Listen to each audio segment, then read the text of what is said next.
All right, are we recording? I'm pretty sure we are. All right. So hey, my name's K217. You can call me K2 for short. And today I'm about to be giving my overall review of Avatar: Legend of Aang, or Avatar Aang, or whatever the heck this movie is called. Oh look, it says it right there: Avatar Aang, the Last Airbender, whatever. Early thoughts. It was pretty good. In my opinion, it feels like one of those like direct to DVD Disney sequels. Like, I'm not gonna say it's as bad as those because it's honestly pretty good. Like, I can accept this as the last on screen appearance of these characters. I can accept that. And honestly, the movie's pretty good. I have my own I don't like certain parts of the movie. I do like certain parts of the movie. It's overall just it's a very nice 8 out of 10 or like 8.5. Yeah, like it's a very nice 8.5. Anyway, let's go on to the next segment. Characters. Characterization. Most of these characters are fine other than like I feel like Aang feels pretty in character. Toph feels pretty in character. Zuko as well. It's just Katara and Sokka I really have a problem with, because I feel like Sokka in this movie is only like whatchamacallit. He doesn't have any other part of his personality other than his joking. Like he's like at Boland's level of comic relief, of comic like whatever. And I wish we had more of his like strategist side, you know? Also, I don't like the part where Aang is like, you don't know how it feels being the last person in your like place. Also, spoilers, because one of the main things from the original show, at least from what I remember, is Katara was the last waterbender in her tribe. She literally saw her mother get killed just because she was a waterbender. So if anything, Aang, that's the only person who does know what you're talking about. And I'm mad she just goes silent after that. Like, because I feel like that would have been better if she responded like that. Because I feel like it would have been better if she responded like that, or at least said something. She really feels like just Aang's girlfriend in this movie, which I don't like. It can work, just it doesn't in this. Like, it's fine. Just I feel like Katara and Sokka is just whatever. Plot. Okay, so basically so at the start of the movie, Aang is going through some air things, and a group called the Denied, which is basically the Equalists, but came before them, I guess, came and tried to kill Aang. But they also tried taking a map. They also took a map. This map was to a magic stick that I think an avatar called Sonam had. I hope I'm pronouncing that right. An avatar called Sonam had that's connected to the spirit world to give them airbending. Then a guy called Taga comes in after being stuck in an iceberg for 5,000 years, and him and Aang pretty much want to do the same thing, bring back the airbenders. But they want to find the stick first. Then Taga tries to kill the gang, then pretty much kills Aang, but then Katara comes in and helps him and brings him back. like she always does. So then they have like a big fight. So then they like whatchamacallit, they learn the actual history of Taga. He's like corrupted, I guess. He also saw the Earthbenders. He also saw the Earthbenders kill his like entire group because Sonam, right? She gave him and like a couple other people airbending with the magic stick. So and then Earthbenders came in and killed everyone else who was given the airbending except for him. That messed him up a bit, and he wants revenge. He wants to make this. He wants to make this thing called an air empire, and kidnaps Appa to do it. He teams up with the denied, and gives them airbending power. There's a big fight, and yeah, there's a big fight. Aang takes the stick, breaks the stick at the end of the movie. Oh, and then Taga dies, and at the end of the movie, Aang creates the air acolytes, which I'll talk about in a bit. Okay, so a couple things here. I like a cool detail with Toph, with she already formed the whatchamacallit school. She already created the metal bending school, as we see in her beginning scene. Also, wait, let me go back to the character.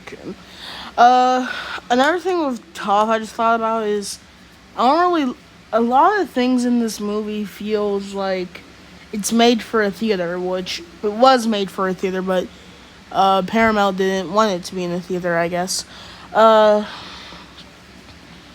Toph says twice in this movie, I'm the greatest earthbender in the world. Which only one of those really work for me, because in the start, when she's like training with her metal bending kids, I guess, she faces what seems to be like a 12v1 with trained metal benders. So I guess that kind of works, but then it's like at the end of the movie she says it again after just beating some randoms. And I feel like those are like I feel like that was parts of the movie where it's like yes.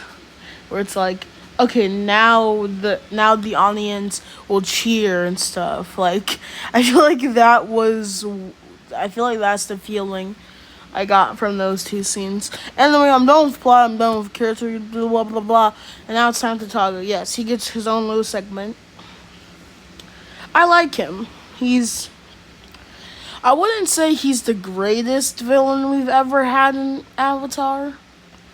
But I would say he's like third or fourth, or hell, maybe even fifth. But no, he's good. I like him. He's a cool guy. I like how he's kind of a parallel of Aang, because both of them want the same thing, to bring back airbenders.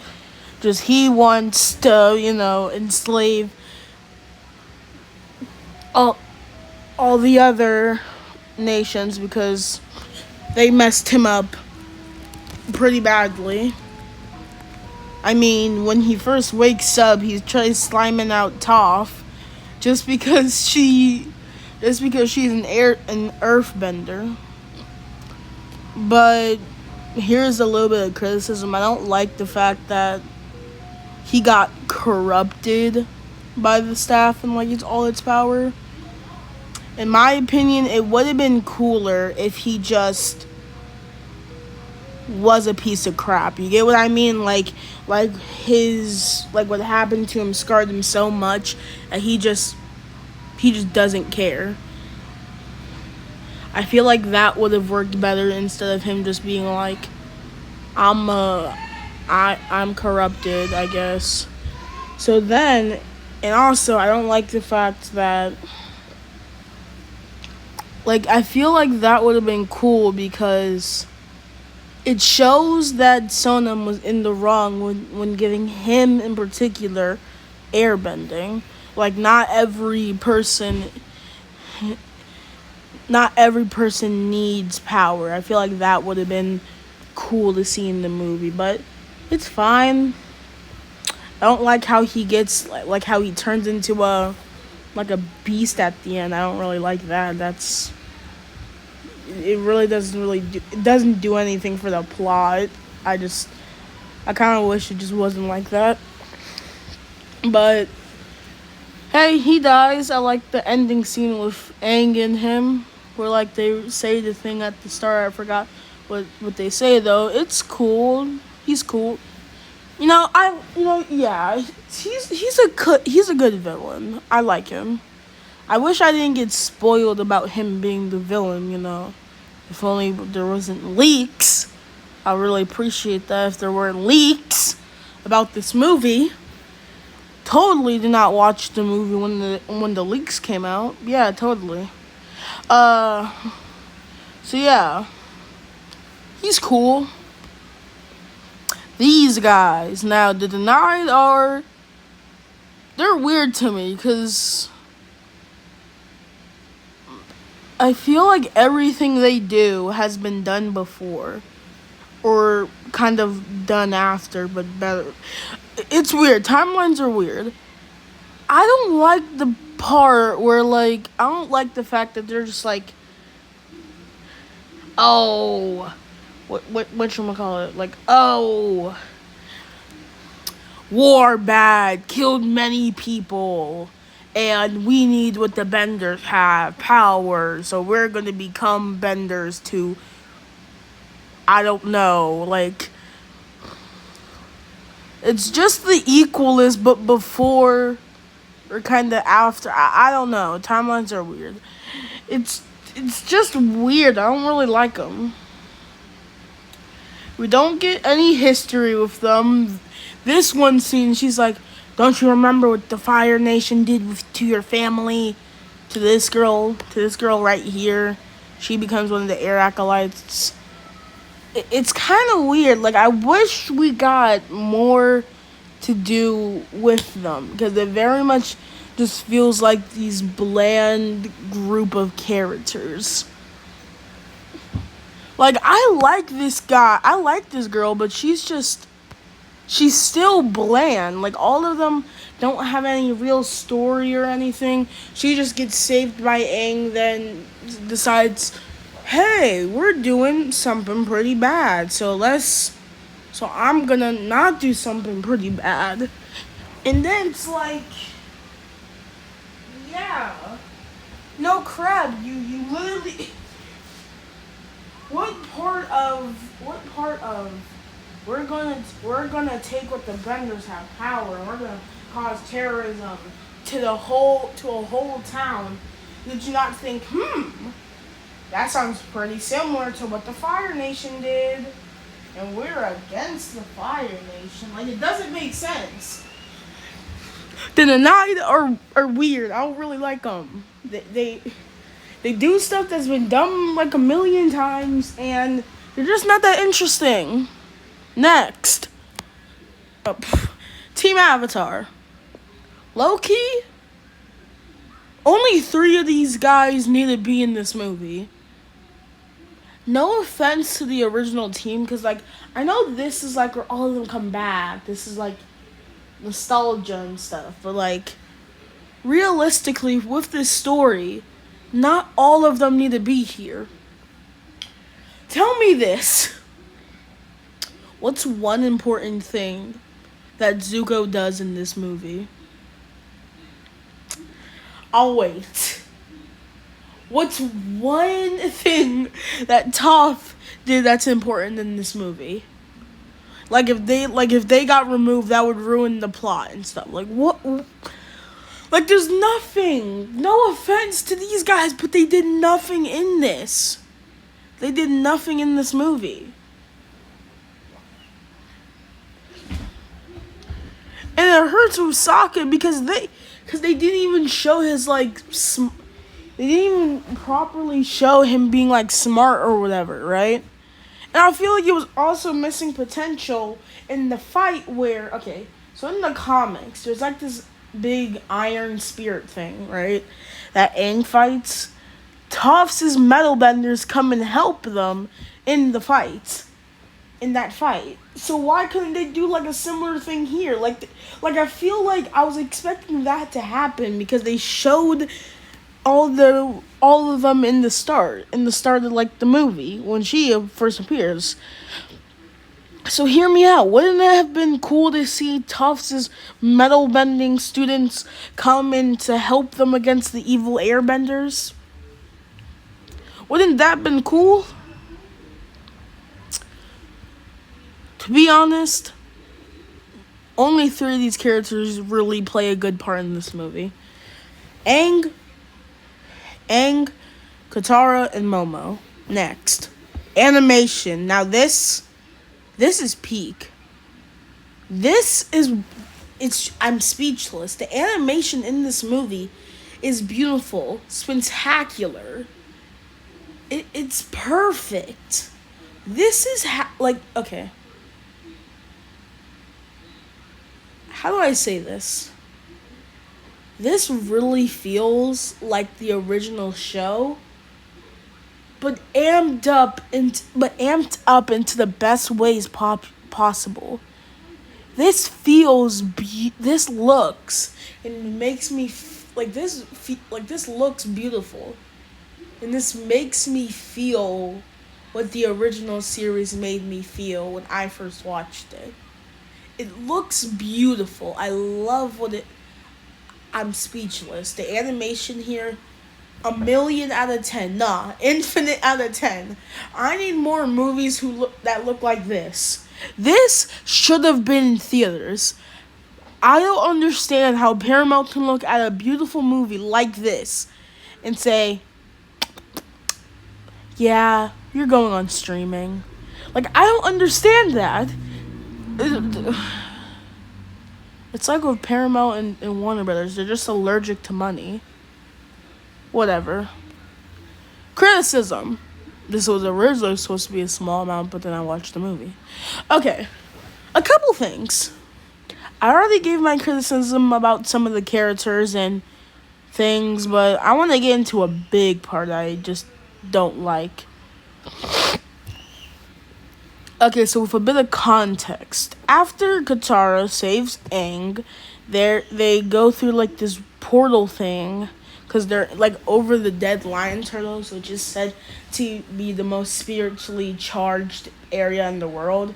So they're able to make a portal to where Taga is at, and I don't really like what happens then, because then Aang and Sokka go to their original show's age. Toph is a baby, and Zuko and Katara are what they look like in Korra. And then this big like spirit pig thing, who's voiced by a popular or famous actor, I forgot the name, comes in, says a lot of unfunny jokes, drags out this part of the movie. Like, I just don't like it. It happens, it's like 5 minutes long. I just don't like it. They really just could have cut this and nothing would have changed. They put some shade on whatever the heck that ship is called. They put some shade on it. That's about it. You see, this part of the movie could have been scrapped and given to the Denied to give them a reason to exist. Because again, the Denied are literally just the Equalists, but worse. I don't understand. And also, wait, I just realized something. This girl right here is probably Fire Nation, because she looks the exact same as one of those, like, Arrow guys from the second or first season. So now this is even more bullcrap. Because there's honestly a good chance she probably worked for the Firebenders, because because her color scheme is similar. That she has a lot of red on her, and she uses the same arrows and crap that those archers had. The Knight are stupid in this movie. They should have. They should have just had some random minions that this guy had, like that. I don't know. I just don't mess with the Denied. All right, full opinion about the movie. It's good. I have a few criticisms about it, but it's good.